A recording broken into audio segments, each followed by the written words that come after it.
Fala pessoal, boa tarde, tudo bem? Se estiver vendo de dia, bom dia, de noite, boa noite. Estamos aqui encerrando mais um dia de jornada de trabalho e hoje a gente vai estar aqui para conversar um pouquinho. Então, hoje a gente vai falar um pouquinho desse cara aqui, o cogumelo juba de leão. Esse aqui vai crescer bastante ainda, está no estágio inicial. Sobre produção a gente vai falar outro dia. Hoje a gente vai falar um pouco sobre as promessas da internet, tá? Cuidado que você vai entrar no ramo com muita promessa, muito milagre. Você que está querendo se suplementar ou tem alguma coisa que você quer corrigir, muito cuidado com isso, tá? Porque hoje é vendido muita coisa milagrosa na internet e a gente sabe que não é bem assim. Então, vamos falar aqui um pouquinho disso. Você já deve ter visto o cogumelo juba de leão. Ele é excelente para foco, ele é excelente para memória, pode ajudar no estresse, na ansiedade, depressão, né?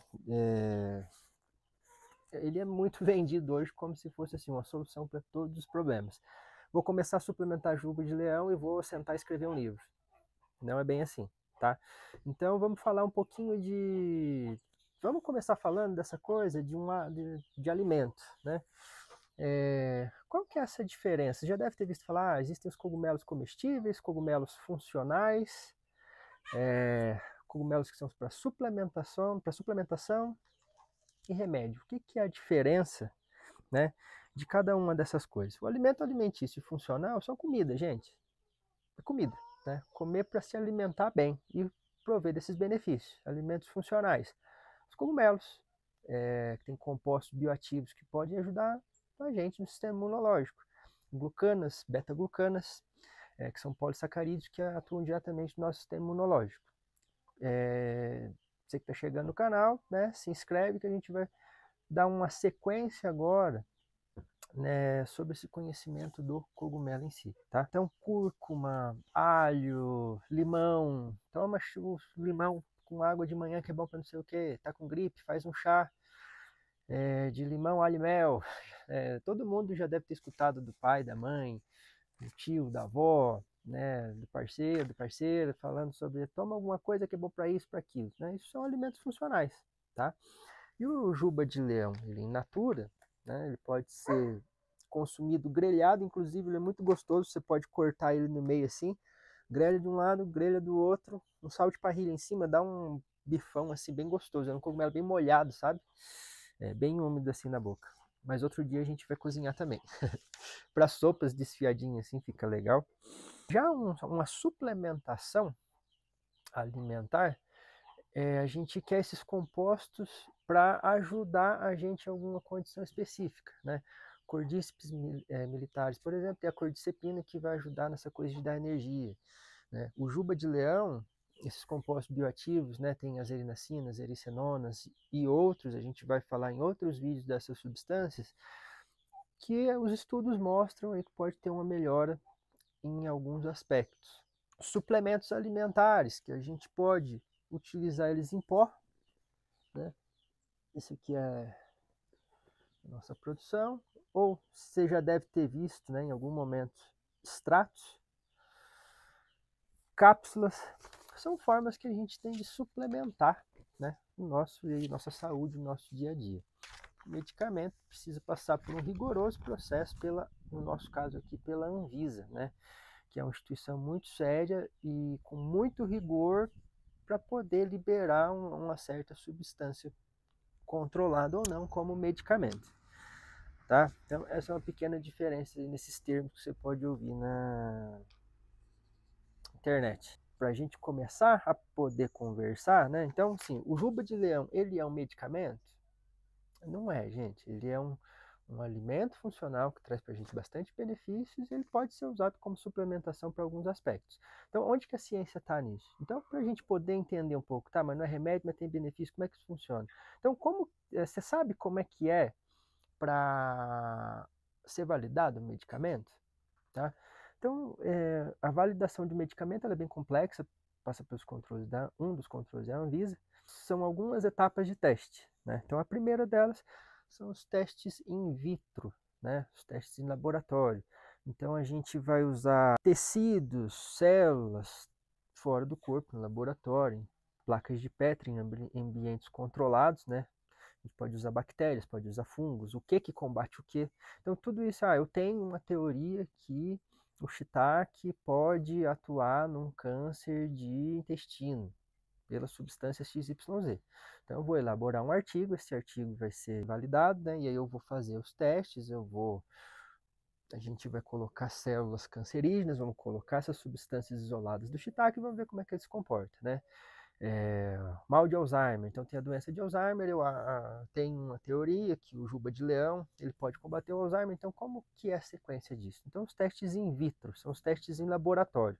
É o primeiro teste que a gente vai ver se tem algum efeito biológico real, né? Se a teoria ela faz sentido ou não.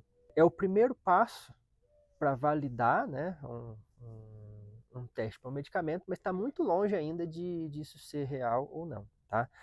Então, por exemplo, tem vários estudos que mostram que sim, o juba de leão ele tem potencial de aumentar NGF em culturas neuronais, tá? NGF, Nerve Growing Factor, né? Fator de crescimento nervoso. Então, sim, tem alguns estudos que falam que ajuda na questão da medula espinhal, muitos estudos voltados a essa parte neurológica. Então, tudo isso vai começar nesses testes in vitro, dentro de laboratório. Uma segunda fase para esses testes é o que a gente chama de in vivo. Depois que foi validada essa parte de laboratório, vai ser começado então os testes em pequenos animais. Quando a ciência vai começar a entender como que essas substâncias vão funcionar no corpo inteiro, como é que é o metabolismo, como é que os órgãos vão reagir.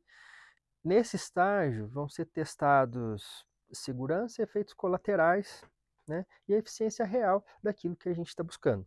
Por exemplo, onde que o juba de leão se enquadra nesses testes em vivo, tá?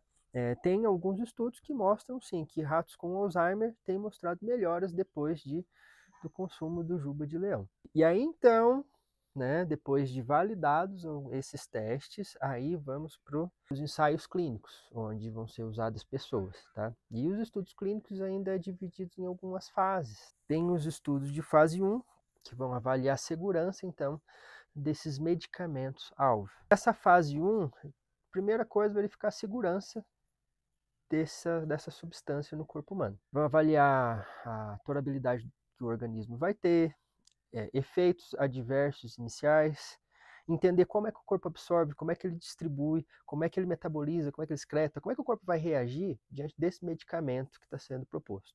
Tá? Então, quem que participa disso? É um grupo pequeno, né, nesses testes iniciais, 10, 15, 20 pessoas, até 100 pessoas, um pouco mais, mas são grupos pequenos. Geralmente são voluntários saudáveis, tá? Só no caso, quando a gente vai falar de câncer, aí pode ser diretamente nos pacientes com a doença, tá? Em outros casos também. E aí, como é que são esses testes, então, quando está rolando, né? Comecei a tomar ali uma cápsula com uma quantidade X de juba de leão, né? Então, análise de sangue frequentes, monitoramento cardíaco, hepático, renal, avaliação de possíveis efeitos colaterais, né? E definição de uma dosagem máxima. E qual que é uma dose segura, então, para ir para um estágio de fase 2. Então, qual que é o critério principal dessa primeira fase? É seguro? Fase 2, eficácia desse medicamento, né, e uma segurança inicial, né? O objetivo é começar a entender se o medicamento realmente funciona, para qual doença a gente está falando, continuar monitorando a segurança no organismo e refinar doses que sejam doses ótimas, né? Entre a mínima e a máxima, qual que é aquela dosagem perfeita, né? Qual que é a posologia perfeita para determinada questão, o organismo, o indivíduo, o peso que ele tem. Então, assim, é um estudo grande. Já é considerado um grupo maior de pessoas, um grupo em torno aí de 100 até 500 pessoas, tudo isso depende também, mas é um grupo maior de pessoas. E todas já com a condição alvo que a gente quer elaborar um medicamento, né? Aqui já muda um pouco os critérios.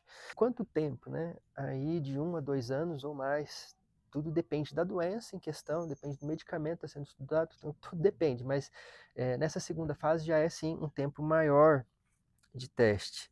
São estudos controlados, que pode incluir o placebo, né? Placebo são substâncias inertes que não têm efeito. Vamos comparar as pessoas que tomaram o medicamento e aquelas que tomaram o placebo. Teve o mesmo efeito? Teve efeito diferente? Como é que foi, né? Avaliações clínicas periódicas com exames clínicos, laboratoriais, neurológicos. É um acompanhamento do indivíduo olhando o foco da doença para ver como que vai ser o comportamento, né, do corpo. Muitos questionários para ser questionários validados, né? Então, cognição, escala de dor, ansiedade, acompanhar o indivíduo nesse processo. No Festival dos Cogumelos, Marcelo Leite estava aqui falando sobre um pouco dos estudos do DMT, da ayahuasca, um pouco da psilocibina também. Então, assim, essa parte clínica, ele falava que uma das médicas que ele acompanhou é todo dia lá com o formulário, indo de cama em cama, conversando com o paciente. É um trabalho muito árduo para a gente ter um medicamento, né? Então, um medicamento que é bom para dor do estômago X, né? Passou por todo esse processo para nossa segurança, tá? E o critério principal dessa fase 2 funciona? Continua seguro? Né? Então, assim, validou isso, fase 3, né? A fase 3... não cantou. Achei que o galo fosse cantar. Na fase 3, a gente vai confirmar... Agora veio. Na fase 3, a gente vai confirmar se o medicamento ele é realmente eficaz, seguro, ele é melhor ou equivalente. Participação especial hoje. Ele é melhor ou equivalente aos medicamentos que já existem, né? Avaliar os efeitos colaterais, como que isso é no organismo. Quem participa nesse caso já é um grupo bem maior, tá? De 1.000, 5.000 pessoas, mais, sempre com a doença-alvo. Mais alguma coisa? Agora o de lá de casa está respondendo e agora começou a Siriema também. Show de tarde. Então, é um grupo muito... Ele está cantando aqui do lado, tá? É um grupo muito grande de pessoas, 5.000 pessoas. Sempre com a doença-alvo, tá? Que pode ser em múltiplos centros médicos ou até países diferentes. A duração desse teste pode variar aí de 2... Gente, escuta um pouquinho. Ó. A Siriema tá dando show também. Vamos lá. Esses testes podem variar aí de 2, 5 anos ou mais, né? De novo, dependendo da doença, dependendo do que está sendo estudado. E aí os testes aqui de grande porte, né? Esses estudos já são geralmente duplos cegos. Aí isso é legal porque nem o paciente sabe quem está tomando placebo, nem os médicos sabem quem está tomando placebo. Então volta de novo com os formulários, vamos entender todo mundo, entrevistar todo mundo, fazer as análises de todo mundo e ver como é que o medicamento de fato está se comportando com os pacientes com determinada doença. Eu acho que está dando para ver um pouquinho da complexidade que é um medicamento. Então a comparação com placebo e quem tomou o medicamento real, em comparação com os medicamentos existentes. Então, gente, é uma bateria, é teste, teste, teste, teste, teste. E se aprovado, aí você vai ter o registro sanitário, vai ter tudo dentro de uma cacetada de norma que é preciso seguir.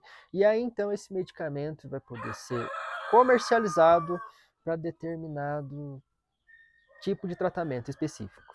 Então, assim, juba de leão, tem remédio com juba de leão? Gente, não tem, tá tudo em fase nova, você está procurando alguma coisa, você está procurando... meu pai tem um caso X, meu parente tem um caso X, você quer muito ajudar, é muito importante lembrar que assim, é uma suplementação que pode ajudar, mas a gente ainda está muito no começo dessa história. Tá? E dentro desse contexto de ciência, né, esses estudos pré-clínicos, né, como é que estão os estudos aqui do Juba de Leão? Espera aí que eu tô com o meu roteirinho. Gente, eu trabalho para produzir vídeo, tá? Se vocês estão gostando do conteúdo, compartilha, né? Manda para os amigos que ajuda a gente a continuar com esse trabalho para informar vocês com qualidade. No caso, né, de fase 3, tem alguns estudos Acho que vai ficar aqui na tela, eu vou ver com a Tereza depois, mas eu vou deixar os links embaixo se vocês quiserem continuar lendo, tá? Tem alguns estudos usando idosos, né, sendo testados em idosos, com comprometimento cognitivo leve, onde mostrou melhoras, tá? Então, sim, o juba de leão já está sendo testado em humanos, tá? Estudo de fase 1, fase 2, mas ainda tem um árduo trabalho que vocês puderem entender pela frente, né? Então, assim, vamos falar de juba de leão. Fase 1, testar segurança, testar dose. Fase 2, eficácia inicial e ainda, né, principalmente, segurança do indivíduo. E a fase 3, né, seria uma confirmação da eficácia e uma segurança ampla para os indivíduos que vão usar desse medicamento, tá? E o que pode fazer um estudo ser cancelado nessa altura do campo, aliás, né, antes de ser liberado? O que pode boicotar, então, o que pode parar um estudo? Efeitos colaterais graves ou inesperados, né, que não estava aí nos planos, não demonstrar uma eficácia maior, né, de medicamento que já existe, ou até o placebo, e questões éticas e de segurança desses testes. E por que esse processo é tão rigoroso? Primeiro o seguinte, os compostos, né, durante esse processo de ciência, milhares de compostos que se adequavam, né, se adaptavam muito bem ali nos estudos in vitro e na primeira fase in vivo, que mostravam resultados muito bons, quando testados em humanos não desenvolviam muito bem, né? Que é isso, uma coisa é testar no rato, que tem um peso X, uma quantidade X, outra coisa é passar para o humano. A nossa espécie, a questão de cada organismo, então é muito amplo esse estudo, por isso que precisa ser tão rigoroso, né? Para testar a ineficácia, toxicidade, efeitos colaterais graves, e esse rigor, sim, já ajudou a salvar milhões de vidas e com certeza vai continuar salvando, né? A gente deve agradecer muito a Anvisa nesse ponto, que é rigorosíssima, né, comparado com outros países, inclusive os FDA, Estados Unidos, por exemplo. Agora o seguinte, nesse caso aqui, né, estudos clínicos em humanos, eu comecei a falar aqui dos velhinhos com Alzheimer, mas sim, gente, trouxe aqui alguns estudos para a gente ver, né, porque assim, você quer suplementar, mas então quer dizer que eu não posso suplementar porque não é remédio. Você pode, né, é só para deixar claro que não é um medicamento, não passou por todas essas fases, a gente não tem um estudo clínico comprovado, mas o que a gente tem de ciência até agora, né? Um estudo bem interessante, duplo cego e controlado por placebo, avaliou pacientes tomando o juba de leão por 12 semanas em idosos com comprometimento cognitivo leve. E os resultados molharam as melhoras significativas nas funções cognitivas, tá? Medida pelo mini exame do estado mental, sugerindo que o consumo de cogumelo pode prevenir um declínio cognitivo, tá? Só que assim, foi feito com um grupo muito pequeno de pessoas, isso precisa avançar para ser validado. Mas sim, já tem estudos interessantes, né? Um outro estudo legal que eu selecionei aqui é o seguinte: efeitos cognitivos em adultos saudáveis, né? Esse estudo ele investigou os efeitos agudos do consumo de extrato do juba de leão, tá? Em adultos jovens e saudáveis. Os resultados indicaram, sim, uma possível melhora no desempenho e redução do estresse subjetivo, tá? Aí é quando a gente vai falando um pouco, pode melhorar no foco? Pode, tá? Então, tem alguns casos aqui que sim, já passou esse estudo para frente. Só que, assim, muitos autores avaliando esses artigos ainda que esses estudos não podem ser interpretados, aliás, devem ser interpretados com cautela, por conta do tamanho reduzido dessa amostra, né? E um outro aqui estudo, uma revisão narrativa sobre o potencial terapêutico, né? Analisou evidências sobre o uso do juba de leão como possível tratamento terapêutico para prevenção e progressão retardada da doença de Alzheimer. E essa revisão destacou propriedades neurotróficas e neuroprotetoras do cogumelo, sugerindo potencial na melhora da função cognitiva.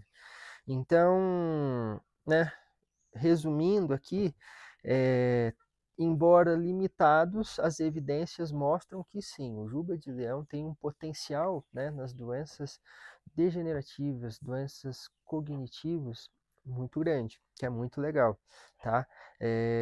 No entanto, a gente precisa de muito estudo para ter estudos conclusivos. Posologia, para qual doença, qual cenário, é tudo muito novo. Então, o que você pode fazer? Se suplementar, né? Tem caso de Alzheimer na família, você pode usar isso como apoio, tá? Lembrando que não é medicamento. E por que tem tanta desinformação hoje, né? É que tem informação demais, da música do Capital que fala, né? A inteligência ficou cega de tanta informação, é o que está acontecendo hoje. Então, leiam, busquem informações, procurem conteúdo de qualidade para poder se orientar e passar a informação para frente. A nossa missão na Casa dos Cogumelos é levar conhecimento para frente e não vender a qualquer custo. Tá?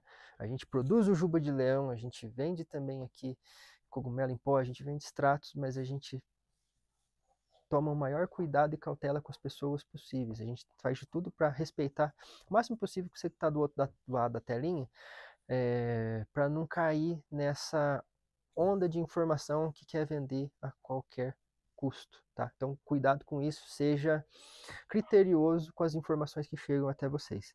Então, quando a gente fala de cogumelo, a gente fala de saúde, ciência e ancestralidade, né? Mas não é mágica, né? Muito importante ressaltar isso.